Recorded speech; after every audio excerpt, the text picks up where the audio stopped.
Whatever, cheddar. Juno, can you hang on just a little longer? All right, Jeffrey, you ready to bajad up? Do you want just some of these? Ready? Mm-hmm. Okay. Hello, everyone. Imagine me as a cheerleader. No. Do they allow people to wear sweatpants and sweaters as uniforms? Sweaters? Maybe. That's the kind of cheerleading I would want to do. Give me a B. Give me an A. Give me a G. Give me a G. Give me a Y. Baggy.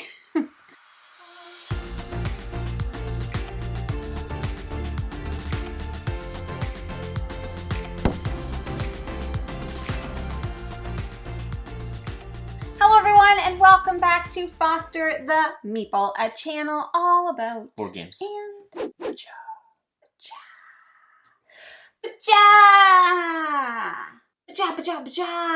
You know what that means? It's time for a board game snapshot. We are here today to do 5 mini board game reviews. If you hear chomping, she's chomping. Fine. All 5 of these games were sent to us by the publishers for review. Correct. So that is just us letting you know. All right, Jeffy, let's jump into it.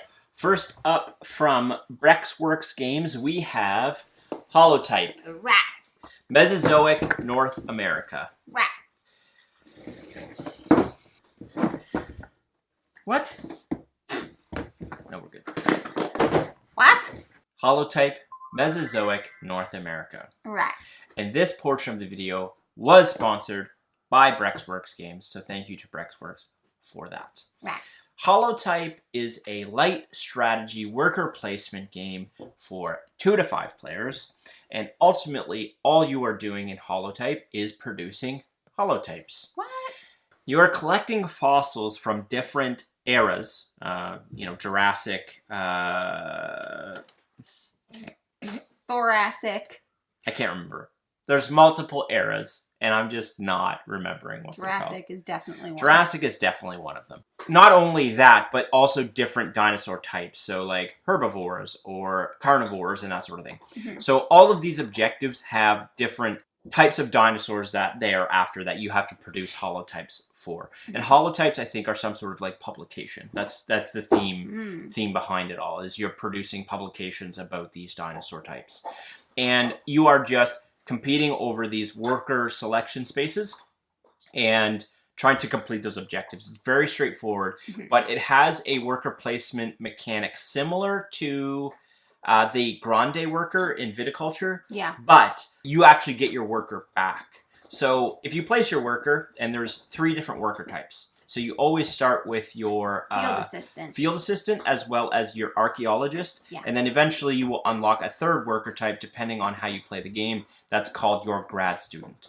And those all have a varying degree of importance in placing out on this action selection board. So the archaeologist can bump another archaeologist or any other type. Grad students can bump field assistants or other grad students, and field assistants can only bump other field assistants. Yes.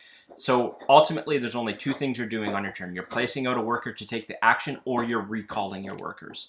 In some instances, it's actually beneficial for someone to bump one of your workers, because then you don't have to spend a whole action recalling them. Yeah. If you like dinos, if you like worker placement, if you like light worker placement, this is definitely one you should check out. I really like this game. I, first of all, love dinosaurs. I freaking love dinosaurs. At the end of the game, if you have any dinosaurs left in your hand that you haven't played out in front of you, it's negative points. At the end of the game, I went for a really high value dinosaur because it was really cute and I had to have it. I was like, well, I guess I just got to take this dinosaur. And you're also upgrading your player board a little bit as the game goes on. So you might be able to, upgrade like the museum, which is going to give you like 1 extra research cube every time you take a museum action or something like that. So yeah, it does kind of like build up a little bit. I would say like it's not a heavy game. It's straightforward to learn. I do think it says 14 plus.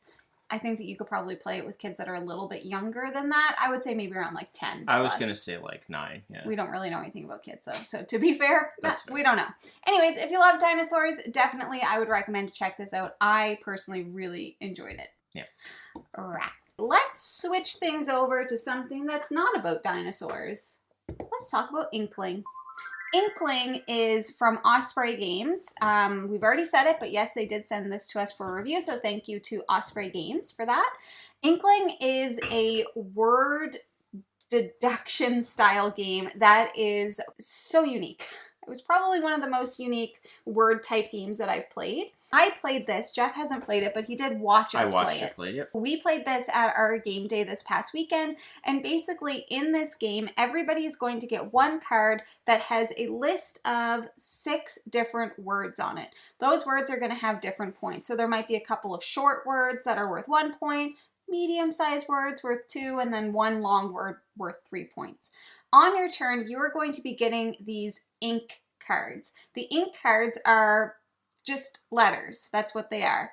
And so you need to try and formulate a way to visually represent as many of your words as you can using the cards that you are dealt. You can do that in a variety of different ways. You can straight up spell out your word if you're able to. You can reconfigure the letters by covering them up with other cards. You can flip a card over to, one of my words was prince as an example. So I had a P, I didn't have an R, so I put a card face down. Then I had an I made upside down U look like an N. I cut off an S to look like a C, and then I used a sideways V to look like an E. I was trying to portray prince. So you can do all of that. You can create like a crossword type of grid to show 2 words. You can try and get people to guess as many as they want. During the guessing phase, you are going to be trying to guess the person on your left and the person on your right's words. And so you can make as many guesses as you want. You kind of write them down. You're going to do this over 3 rounds. The second round, you do get to exchange a couple of your ink cards, and you do get to draw a few more into your hand. You reconfigure, you go again.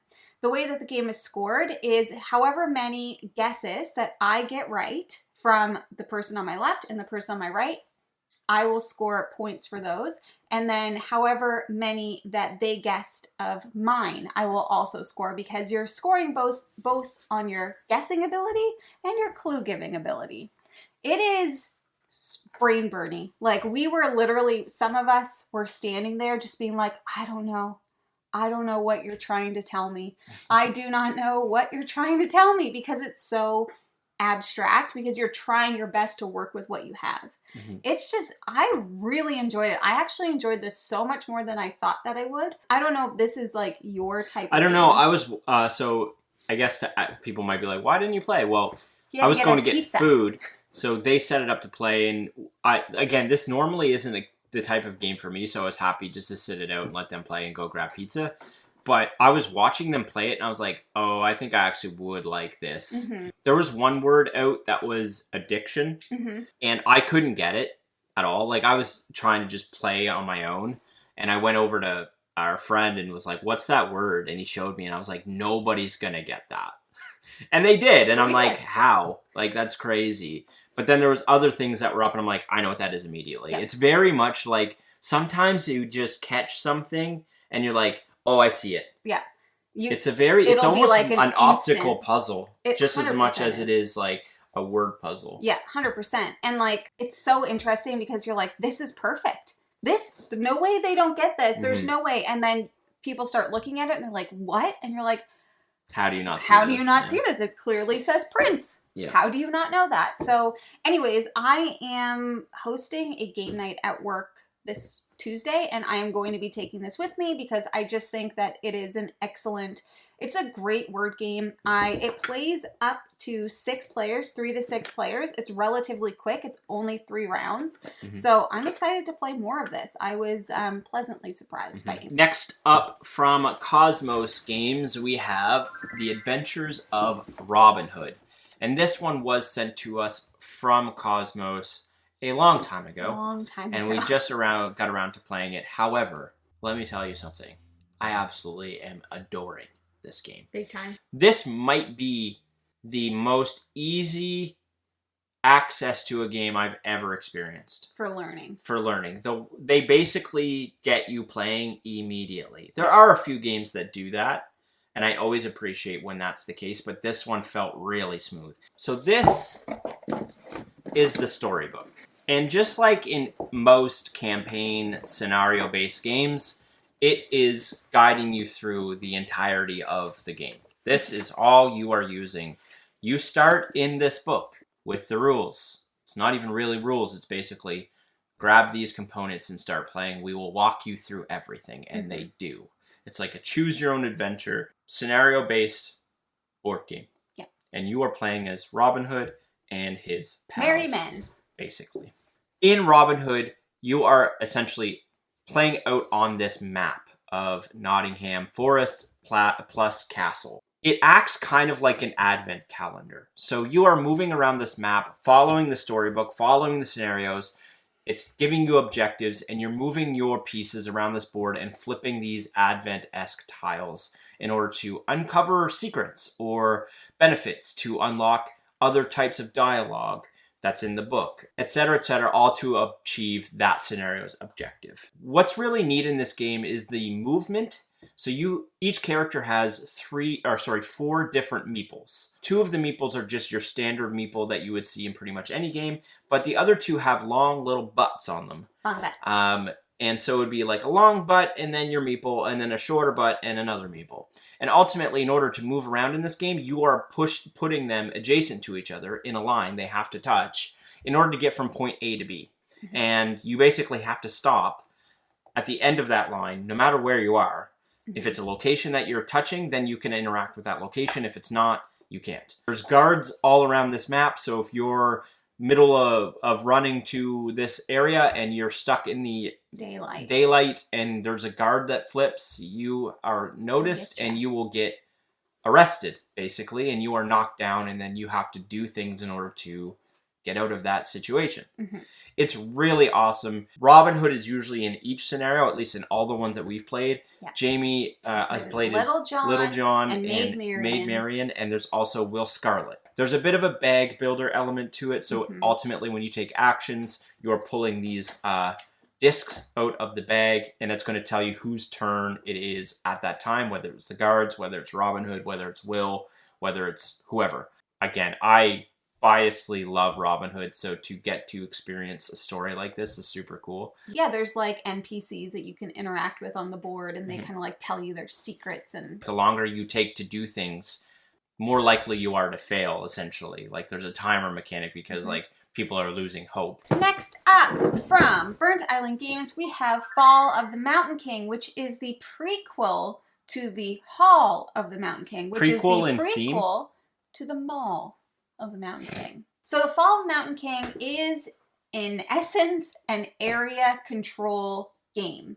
You are playing as trolls. And you know what trolls don't like?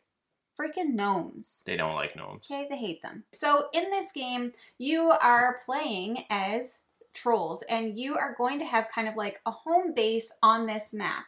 Your goal is to control as much of the map as possible. So there are these different Great Hall tokens that are going to be out on the board, and at the end of the game, you are going to score those points if you have the majority of your peeps touching that spot. There's so many different things that happen, but essentially there's also like gnome attacks that are going to happen. Gnome invasions. Gnome invasions. So you have to be careful that if you go into a space with a gnome, number one, you're going to have to fight them, and number two, they are going to have their turn to come out and attack, and they could knock you off the board. They kind of overwhelm the board a bit. Exactly. So there's also different clans of trolls that you are trying to win the favor of. There are these champion trolls, and obviously you want the champions on your side because they do fun stuff. Champion-esque things. Champion-esque, and they're usually maybe That's a little why bit they're stronger. champions. Exactly. So you're going to be kind of like bidding on these champions throughout the game. There's also like voting within the clans, which is a big part of how you're going to score points at the end of the game. So as an example, if I win one of the green champions, then I am going to gain more votes and more favor with the green clan basically. I would say this game would probably play best at 3 or 4 player count. However, I've played a bunch of area control games at 2-player, and this one I enjoyed pretty highly in comparison to many others. I thought the gnomes added enough of a extra little oomph, a little something to keep it interesting at 2-player, because normally at 2-player area control, it's like, you do your thing, I'll do my thing, and then we'll just see who is the most efficient. But there was an actual fair amount of interaction at 2-player, and there is a specific like 2-player map board. Yes, it's a little bit smaller, so it kind of forces that. I want to also talk about my favorite part about the game, which is a huge part, and that's how you actually take your actions. So at the beginning of each round, you are going to be drafting ancestry cards. And basically what you're doing is you're building out a grid of these cards that have all of the actions that you can take on the card. And you are trying to build different patterns, because you can either take like a weak action, which is like a 1-point action, you could do that twice, or you could take a strong action. So if you have 4 movement actions all in a row, you could take a strong action and you can do that many movements. Whatever you can link in one adjacency. Yeah, it's really cool because you're building out your own unique grid. So you're just trying to maximize your action ability. And I thought that's my favorite part of this game, is the way that you kind of build out your own little action map. Area control is generally not my cup of tea because I don't like it when people keep coming into my space, because I was here and Jeff just kept coming into my space. I'm like, you could literally have that whole half of the board. Stay over there. But yeah, super fun. Yeah, I very much enjoyed it. Love the artwork too. I do. I'm a sucker for a good area control, area majority game. And it's also really funny because the trolls all have funny names and funny little sayings. And yeah. Agreed. Humorous. Last but not least, we have my Shelfie from Lucky Duck Games. Thank you to Lucky Duck for sending this along. So Jeff had played this game on Board Game Arena in the past. And so I didn't play it. I was really excited to, because it comes with like 3D shelves. This is like a new version of Connect 4. You have a grid in front of you that's full of different tiles, and the tiles are all different colors, but all the green tiles have cats on them. All the light blue tiles have trophies on them. Some of the tiles have board games on them. There's pink tiles with plants. And basically, you are going to be taking tiles from that grid. So long as they have at least one open edge, you can take all of them, but you have to put them up to 3. You can take up to 3, and you have to drop them into your little grid, and you have to drop them all in the same column. And you are trying to achieve both your own personal goals. So you'll get a card at the beginning that's like, you need to have a green here, a yellow here, a white here, pink here, whatever. And then there's also like some common objectives, global objectives that you're trying to get. Whatever those may be, you're also trying to get those. You are also going to be scoring points based on groupings of the same type of tile.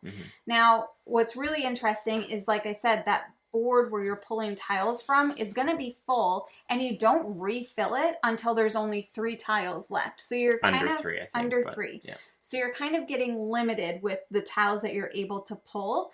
And of course, it's all random because you're pulling them from a bag based on what came up. That's basically the game. Very, very simple. I freaking love this game. I thought it was so much fun, and I almost took the little orange cat, even though I didn't need it, because it's so cute. This game is adorable. It has a toy factor.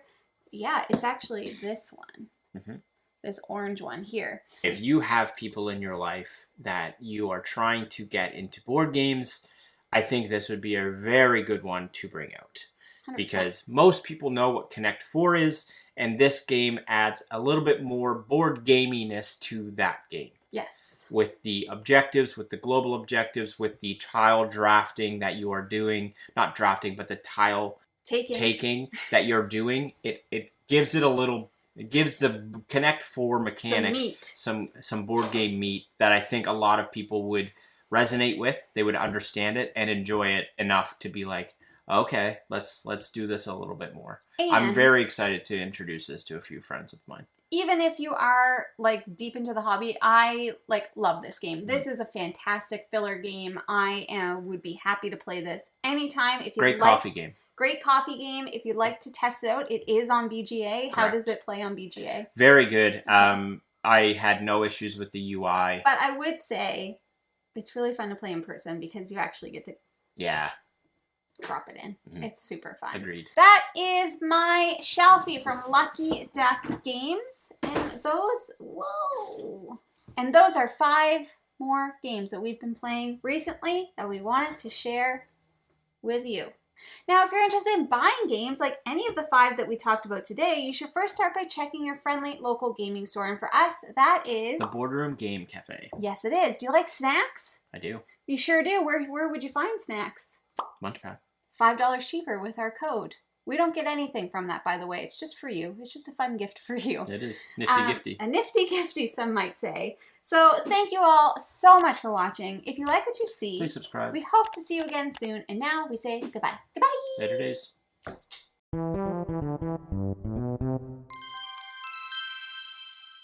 Yes, we are. We have some that were sent to us. All of these were sent to us for review. Produce a holotype. I'm distracted by her. You can take the bone away. The problem is it's also hitting the leg. Yeah. Hey, can you take it to your room? Periodic eras? I can't. Yeah, you gotta take it away. What's your bone? What are the odds she goes in there and then just pulls it back out? Pretty high. So not only during those eras, she's really... And as long She as just she's gave not, you a middle finger. as long as it's not up against the leg, I'm fine. Robin Hood, Little John, walked through the forest. It does inspire you to sing that song, though, when we're playing it. Robin Hood, Little John, walked through the forest.